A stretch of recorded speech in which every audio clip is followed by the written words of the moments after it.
Ya, pemirsa Kinanti, kita masih membicarakan mengenai asam folat, masih dengan host saya, Mbak Intan Elita, dan bintang tamu saya. Kembali ya. Oke. Luar biasa. Ya. Dokter jangan sering-sering ya, nanti kan kerjaan kita berkurang. Ya kan, dokter bisa jadi host, kita nggak bisa jadi dokter ya. Soalnya dokter ini kayak semua bisa ya. Ya, aduh luar Terima biasa. kasih. Ini yang paling gawat nih begini. Ini bahaya ya, multi Ya, ini guru talentnya. saya, ini sebenarnya guru-guru saya semua. Oke, pemirsa, kita juga masih membuka line interaktif di 0215155111 atau juga di Twitter kami di @kinantijaktv, dan bahasan kita mengenai pentingnya asam folat. Ternyata kalau kurang asam folat tuh serem juga ya kalau buat bayi ya. Ada kecacatan tadi dokter bilang. Bisa anemia nanti di masa depannya dan lain sebagainya. Keguguran juga bisa ya ternyata Bisa, ya. betul. Jadi kalau dia HB-nya rendah, maka masalahnya adalah prematuritas, masalahnya adalah terjadi berat bayi lahir rendah ya, jadi bayinya kecil ya, kemudian bisa gangguan pertumbuhan bayi selanjutnya, kemudian bisa terjadi keguguran ya. Kemudian asam folat untuk orang kita dewasa ya bisa salah satunya cancer ya. Jadi definisi asam folat itu kanker kolorektal, kanker pada usus, itu juga salah satunya definisi asam folat ya. Kelainan pada jantung ya. Kemudian bibir sumbing itu salah satunya juga. Kalau pakai misalnya kita general check up gitu-gitu, bisa terukur nggak sih kita kekurangan asam folat atau tidak? Bisa. Jadi kalau mau itu, kalau misalnya premarital medical check up, boleh aja dicek salah satu asam folat. Jadi asam folat bisa yang bebas, yang di dalam darah, bisa juga yang dalam sel darah merahnya itu sendiri. Apakah kekurangan asam folat itu juga bisa menyebabkan seseorang tuh susah memiliki keturunan? Salah satunya ya. Ya, karena tadi berkaitan dengan kesuburan tadi. Berkaitan dengan produksi sel telur, berkaitan dengan produksi sel sperma. Jadi itu ternyata asam folat itu manfaatnya ternyata sangat banyak gitu ya. Jadi mulai dari sekarang banyak-banyak gitu ya. Makan sayur hijau. Iya, jadi kalau ditarik balik sebenarnya makanan sehat. Ya, orang yang banyak sayur kadang-kadang orang sering lupa, buah-buahan sering lupa. Jadi sebenarnya tampilan fisiknya ada nggak sih? Misalkan kalau yang kurang darah kan dia pucat gitu. Nah, kalau yang kurang asam folat secara fisik biasa aja atau? Secara fisik sih nggak kelihatan. Ya. Ini juga yang membahayakan ya. Biasa gitu jadi nggak kelihatan. Cuman ya itu dampaknya. Jadi kalau dia hamil kemudian ternyata ada gangguan pada bayinya, kita tarik balik ternyata masalahnya salah satunya adalah asam folat. Berarti karena memang ini penting sekali tidak hanya untuk ibu hamil, tapi juga untuk semua orang. Harusnya laki-lakinya juga menyadari ini ya. Sebelumnya jangan perempuannya aja. Iya, maksudnya nih curhat nih. Maksudnya gender ya kan. Jadi kalau ada apa-apa jangan perempuannya aja. Siapa tahu situ kurang sempol. Iya kan. Maksudnya akhirnya ya ampun. Ini kalau kayak gini di rumah diapain ya Mbak Evi kalau misalnya kayak tadi sepatu dilempar-lempar. Oh gitu ya. Oh, ibu berlebihan, bukan saya yang melempar. Siapa gitu dong ya? Kamu ada mau nanya nggak tentang asam folat sama dokter? Kan kamu ada rencana mau nikah dong pastinya toh? Insya Allah Bu. Kapan? Asem ya? Beda dok, asem folatnya. Tuh kan? Nah kan yang kayak gini-gini kan? Mau nanya nggak? Ini wangi nih. Wangi. Oh bisa. Bu gaji dong Bu. Enggak ah. Potong gaji kamu sama saya sana. Lagi ini tukang kebun rapi banget baju. Salim dulu. Oh iya. Siapa tahu dari tante bisa panggil mama. Dia tuh gitu kalau setiap ada bintang tamu atau narsum cewek ya langsung gayanya langsung jadi ganteng apa cowok semua dia suka banting-bantingin sapu lah. Tapi dia memang cakep ya, si Adit tuh cakep kalau dilihat-lihat ya. Yang benar. Ya Allah jarang-jarang banget. Mata nggak min kan? Coba dipakai dulu kacamata enggak ya? Soalnya dari ratusan episode baru satu bintang tamu yang bilang Ya dia harus cakep. gitu dong. Soalnya kalau aku nggak salah denger tuh 2014 nggak ada yang bilang dia cakep. Jadi biarlah 2015. Oh, dari 2015 jadi dimulai Pecah telur ya. Iya. Saya khawatir banjir lagi di luar soalnya. Oke. Kita juga buka lagi line telepon di 0215155111 atau Anda bisa juga melalui Twitter kami di @kinantijaktv. Jadi kalau buat pemirsa yang baru dikasih tahu langsung telepon ya. Halo, selamat pagi. Pagi. Iya, dengan siapa ini? Saya dengan Ida di Jakarta. Ya, Ibu Ida boleh volume televisinya dikecilkan sedikit, Bu Ida? Oh, baik, sebentar. Iya, boleh. Kita kayak denger di gua gitu ya suaranya. Sama ibunya ternyata kayaknya di gua deh. Ya, halo. Halo, Ibu Ida. Ya, silakan pertanyaannya apa, Ibu? Gini, mau tanya dok, saya itu kan sudah 5 tahun sudah berkeluarga, cuma belum dapat keturunan. Apa dengan asam folat itu bisa membantu? Terus, maksudnya berapa saya harus meminumnya gitu? Berapa banyak ya? Oke, terima kasih Ibu Ida. Terima kasih, pagi. Iya, jadi tadi kan kita sedikit, saya langsung jawab boleh ya? Boleh, sabar aja. Boleh dokter, boleh. Kameranya di situ dokter, lambaikan tangan. Ya, jadi gini, kalau tadi saya bicara asam folat berkaitan dengan kesuburan, itu sebenarnya lebih ke arah proses produksi sperma dan produksi sel telur, serta proses implantasinya. Sedangkan kalau masalah ketidaksuburan atau subfertil ini ada faktor lain, ya. Jadi saluran tuba mesti dicek, kemudian kualitas sperma mesti dicek, kemudian hormonal juga mesti dicek. Jadi kalau itu dicek semua dan ternyata semua bagus, bolehlah ditambahkan dengan asam folat. Mungkin saja asam folat bisa membantu untuk proses pematangan sel telur, proses pematangan sel sperma, dan juga proses pembuahan serta implantasi atau menempel hasil pembuahan tadi. Jadi boleh ya kalau pendidikannya tapi untuk jadi jangan dibalik bahwa hanya asam folat saja faktornya, tidak. Masih banyak faktor lain, tapi asam folat juga salah satunya bisa membantu itu. Tapi ada memang faktor lain ya. Jangan cuman berkesimpulan bahwa sekarang saya asam folat ya, atau saya udah makan asam folat banyak kemudian kok nggak hamil gitu ya. Ada hal lain yang mesti diperiksa. Ada penunjang lainnya ya. Jadi kalau ditanyakan berapa, ya kebutuhannya antara 400 sama mungkin 400 sampai 1000 mikrogram per hari. Jadi biasanya selalu dalam kemasan obat tuh ya, kita sekarang saya selalu bilang ke pasien bahwa kalau minum obat dibaca ingredients-nya. Ya. Kita langsung minum. Baca dulu, dilihat dulu. Beda ya, luar biasa emangnya pembacaannya ya. Oke, kita masih bahas dari asam folat bisa kemana-mana ya, ini luar biasanya. Oke pemirsa, jangan kemana-mana ya, karena kami masih akan kembali lagi setelah yang satu ini. Tetap di Kinanti Kisah Ibu dan Buah Hati.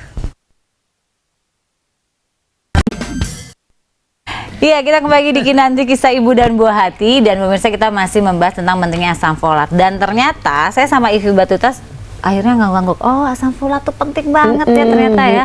Coba kalau sampai kekurangan buat bayi juga akhirnya timbulnya tadi ada kecacatan, kemudian resiko keguguran juga ya dok ya.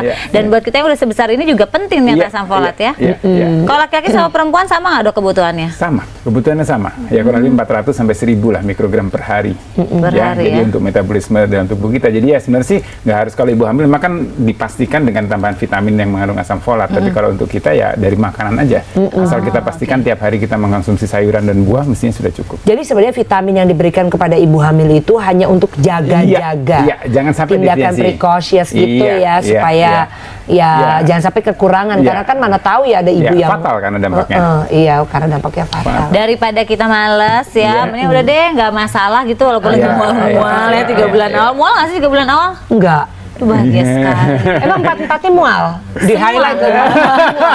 4-4-nya mual. 4-4-nya mual. Tapi tadi pagi udah mual-mual dia. Jangan-jangan. Dokter, saya masih kasih ASI eksklusif loh. Katanya sih KB alami katanya. Udah lewat 3 bulan udah lewat. Iya. Dari telepon. Halo, selamat pagi. Selamat pagi. Dengan siapa ini? Dengan Ibu Jus di Ciledug. Iya baik, silakan Ibu. Pertanyaannya apa Bu? Begini, anak saya kan baru hamil, baru mual-mual. Jadi yang saya ingin tanyakan itu asam folat itu bisa dijual bebas atau kita bisa beli dengan bebas atau kita periksa dulu ke dokter terus minta asam folat itu dengan resep dokter begitu. Oke, baik itu saja Ibu pertanyaannya. Iya, makasih. Baik, terima kasih sama-sama. Jadi gini Bu. Jadi silakan pengalaman Mbak Ivi. Silakan. Enggak. Tapi ini bebas memang betul. Enggak, tapi ya biasanya dokter selalu prescribe kan? Iya, jadi artinya gini, untuk memastikan aja. Jadi memang kan kita semuanya pada saat hamil, zat-zat kimia, obat-obatan itu memang harus terawasi lah gitu. Ya, jadi kalau memang mau membeli sendiri asal dengan jumlah yang sesuai, oke, nggak masalah gitu. Jadi bisa aja dikonsumsi. Pertanyaannya karena ini saya agak menangkap tadi dia mual muntah, minum obatnya susah kan ya. Gimana nih caranya supaya asam folatnya bisa tercukupi? Makanya sebaiknya sebelum hamil dia sudah punya cadangan yang cukup. Nah kalau udah kayak gini Mbak Dok, kalau udah hamil gini, udah mual muntah kita masih berharap sih usahakan tadi dari makanan tadi yang sayuran hijau ya, kacang-kacangan, kemudian daging dan segala macam protein yang cukup untuk menambah asam folatnya.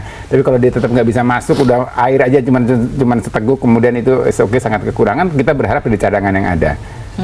Kita berharap di cadangan. Jadi makanya itu jangan positif hamil kemudian baru sibuk mencari-cari makanan atau konsumsi asam folat, sebaiknya sebelumnya. Mudah-mudahan itu bisa tercukupi, walaupun memang kan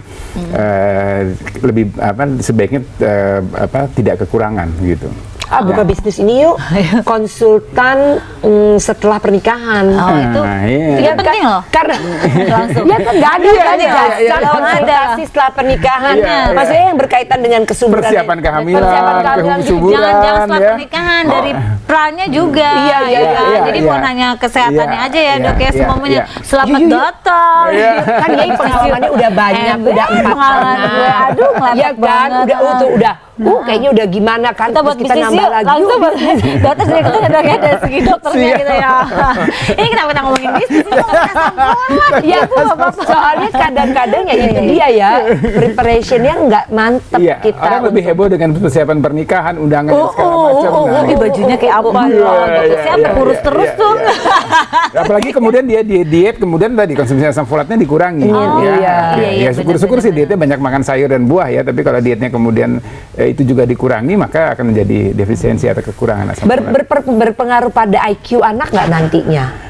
Secara tidak langsung iya ya, karena HB yang rendah, oksigenisasi berkurang, maka oksigen ke otak, konsentrasi semua akan menurun ya. Untuk kaitannya akan kesana ya, juga. Pokoknya intinya kan kalau misalnya pengen anaknya sempurna, lahirnya tuh sehat, terus udah gitu juga pertumbuhan otaknya sempurna, ya udahlah ya, cukupilah. Dicukupi. Yang mesti dicukupi itu. Nih dokter ada pertanyaan titipan nih dok, titipan.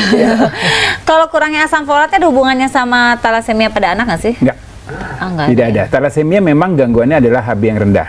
Ya, kalau talasemia adalah kerusakan pada sel darah merah, itu genetik biasanya. Ya, genetik. Jadi sel darah merah itu membuat kalau kurang dia HB yang rendah. Tapi kalau talasemia itu sel darah merahnya pembentukannya akan terganggu dan juga sel darah merah itu cepat rusak. Jadi normal sel darah merah itu 120 hari, tapi kalau orang talasemia dia sebelum 120 hari dia akan rusak, akan hancur sehingga HB-nya selalu turun. Sehingga dia harus ditambah terus transfusi. Itu untuk yang talasemia yang mayor ya. Ada mayor, ada minor.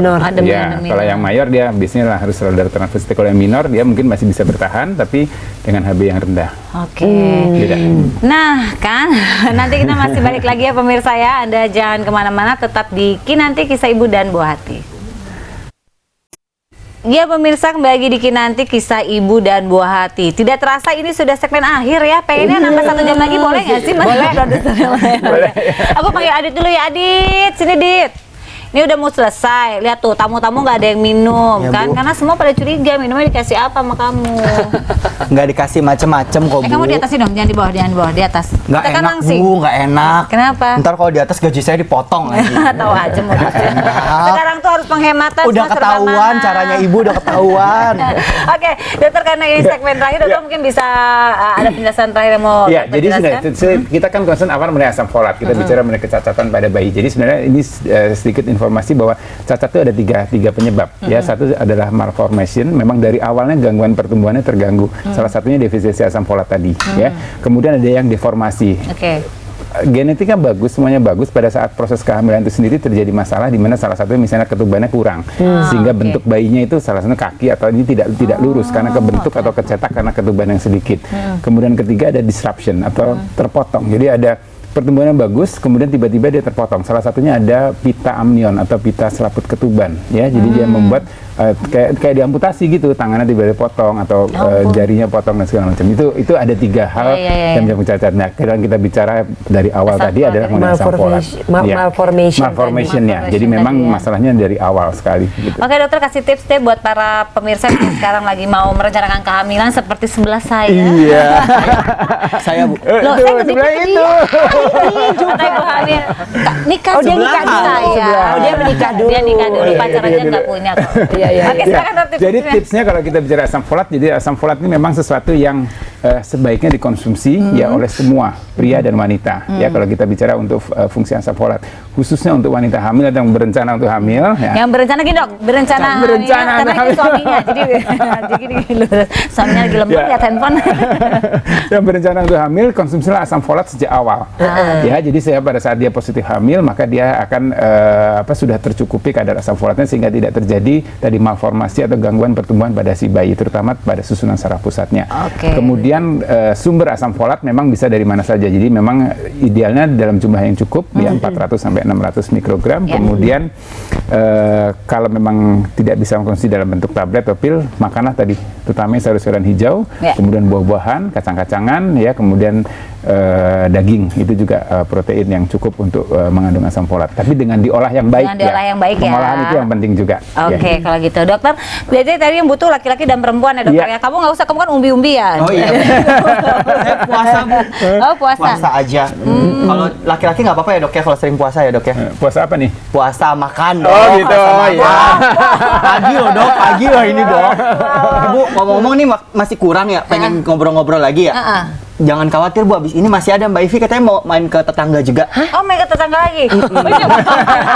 Ngarang itu dia. Diundang nggak? Saya diundang nggak? Berapa emang? Abis ini masih ada inspirasi pagi Bu. Kamu bilang dong ke pemirsa dong. Masuk TV nih. Masuk. Lap-lap keringat. Udah mirip ke Aliando belum Bu? Udah. Tuh langsung tuh. Udah Iya, di bold iya. loh. Jadi abis ini pemirsa bisa lihat, jangan kemana-mana karena ada inspirasi pagi. Benar banget. Adik lagi. Ah, Dan enggak. Ini boleh nih, kalau yang ketinggalan nonton Kinanti pagi ini bisa lihat di mana nih? Di youtube.com. youtube.com ya. Iya. Ada slash official Jak TV. Officialnya F double bahasa Inggris. bahasa Inggris ya. Oke. Jadi buat yang ketinggalan bisa langsung cek di www.youtube.com/jaktv. Dan jangan lupa besok kita ketemu lagi. Tema besok adalah talasemia. Nah, ini tadi kita udah menyentil sedikit mengenai talasemia ya. Nah, besok kita akan membahas lebih jauh mengenai talasemia ini. Dan juga jangan lupa pemirsa untuk membaca Parents Indonesia karena di situ banyak sekali informasi menarik tentang tumbuh kembang anak. Ibu Batuta terima kasih banyak. Makasih banyak, ya. Intan. Dokter Boy juga terima Iya, kasih banyak. sama-sama. Nanti diundang udah hamil ya. Iya. Ada. 3 bulan lagi. Oke, kalau gitu kita pamitan ya. Sampai Iya, ketemu iya, lagi. iya, oke, Bye-bye. Nih kan, kamu aja yang minum.